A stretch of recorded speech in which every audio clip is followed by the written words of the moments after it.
سموك مايكو من سموك تك. السلام عليكم، معاكم اتش. انا متأكد ان سموك لما اخترعت الاختراع ده اكيد كان نيتهم خير، كانوا عايزين يرضوا اكبر عدد من المستخدمين، سواء اللي بيستخدموا ماوس تو لانج او بيستخدموا دايركت لانج. هل هم فعلا نجحوا في ان هم يحققوا الهدف بتاعهم؟ هل الجهاز ده فعلا شغال على مستوى الدايركت لانج والماوس تو لانج بكفاءة عالية؟ ده اللي هنعرفه دلوقتي حالا بعد الانبوكسنج بتاع الجهاز. ولكن في البداية حابب افكركم ان الشانل دي معمولة للمدخنين اللي عايزين يسيبوا التدخين عن طريق الفيب، واحنا مش بنشجع اي حد غير مدخن على ان هو يجرب الفيب او يدخل في مجال التدخين او الفيب، مع مراعاة ان اغلب الليكويد المستخدم في اجهزة الفيب بيحتوي على مادة النيكوتين، وهي مادة بتؤدي الى التعود او الادمان، ومع مراعاة السن الرسمي المسموح به للتدخين في بلدك.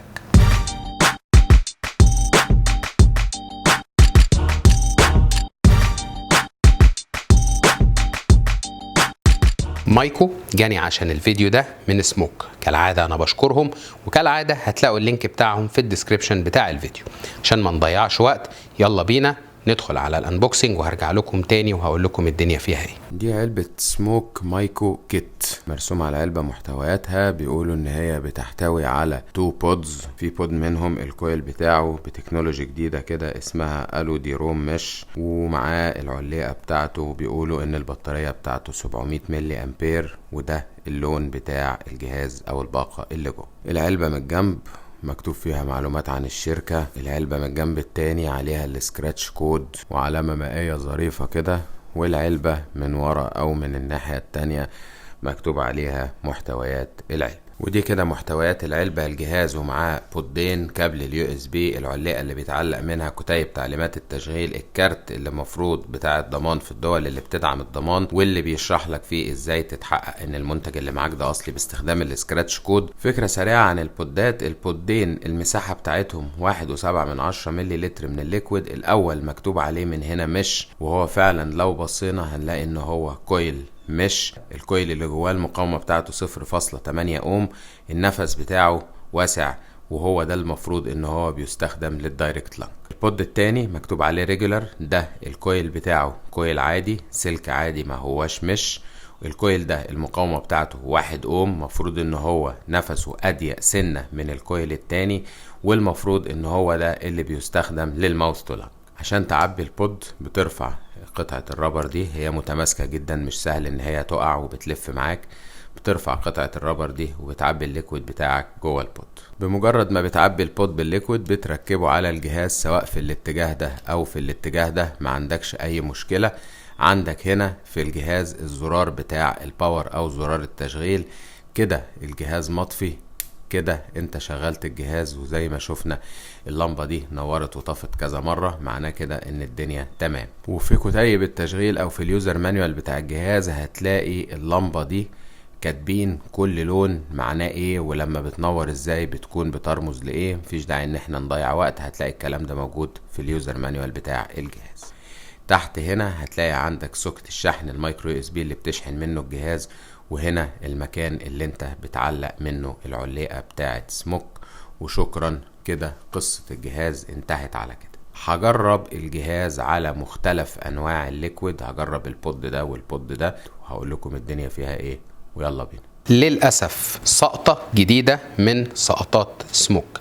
الجهاز أداؤه على الماوس تو لانج اير فلو واسع جدا، اداؤه على الدايركت لانج اير فلو ريستريكتد او ضيق جدا جدا. حقيقي المش كويل اللي محطوط في البود بتاع الدايركت لانج مأدي في الفليفر اداء رائع، بيطلع فليفر زي الفل، ولكن الاير فلو بتاعه ضيق جدا. باستثناء كده انا شايف ان كل الباقي اللي في الجهاز عبارة عن مميزات: زرار الباور، الماتيريال اللي مصنع منها الجهاز، الفينيشنج، الالوان، الحجم، عمر البطارية، كل الحاجات دي من المميزات. حاجة تانية مهمة حبيت ان انا اقول عليها: الاجهزة اللي بتشتغل من غير زرار فاير بيبقى فيها حاجة اسمها ليسنر او سميع، هو القطعة اللي جوه الجهاز اللي بتحس بيك لما بتبدأ تاخد البف عشان تشغل الجهاز. الليسنر ده بيختلف من جهاز للتاني. في اجهزه بتسمعك بسرعه، يعني مش مطلوب منك انك تبذل مجهود كبير في الشفطه او في السحبه عشان خاطر يبدا الجهاز يحس بيها، فيبدا ان هو يخرج كهرباء للبود عشان خاطر يديلك البخار او البف. في اجهزه تانية للاسف سماعها تقيل، بتحتاج منك مجهود كبير وانت بتشفط او انت بتاخد النفس او البف عشان تبدا ان هي تطلع كهرباء للبود.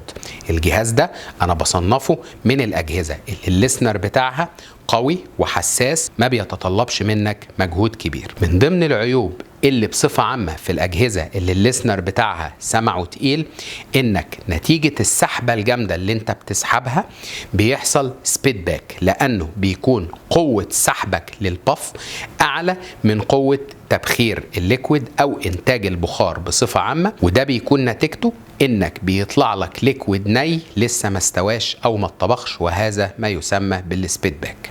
البودات بتاعت الجهاز ونتيجة ان الليسنر بتاعه حساس او قوي ما بتعملش سبيد باك نهائيا، ما بتعملش ليكينج نهائيا، وده من ضمن المميزات اللي ممكن نضيفها لمميزات الجهاز ده. الماوس بيس او القطعة اللي بنحطها في بقنا عشان ناخد الباف، الديزاين بتاعها او التصميم بتاعها سليم نحيف، فبالتالي ده انا برضو بضيفه من ضمن المميزات. ان هو عملوا التحويل ما بين الماوث تو لانج والدايركت لانج من خلال انك بتفك بود وبتركب البود التاني، مش محتاج زي ما حصل في السموك نورد بتاعهم. هم كانوا عاملينه في عيب قاتل، انك عشان تغير من المود ده للمود ده بتضطر انك تستنى لما الليكويد اللي في التانك يخلص، او ان انت تفضيه او ترميه او تتخلص منه باي طريقه، وترجع تفك الكويل ده وتركب الكويل تاني. انا كنت شايف ان هو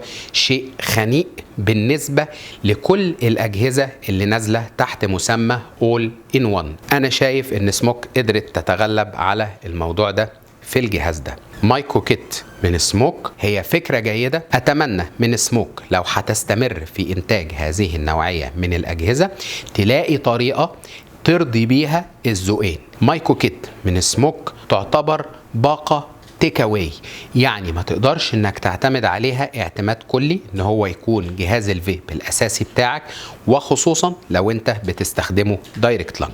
ممكن تكون حاجه احتياطي، حاجه سبير، حاجه للطوارئ، حاجه تيك اواي زي ما بنقول، تاخدها في ايدك لو انت نازل مشوار خفيف نظرا لصغر حجمه وخفه وزنه.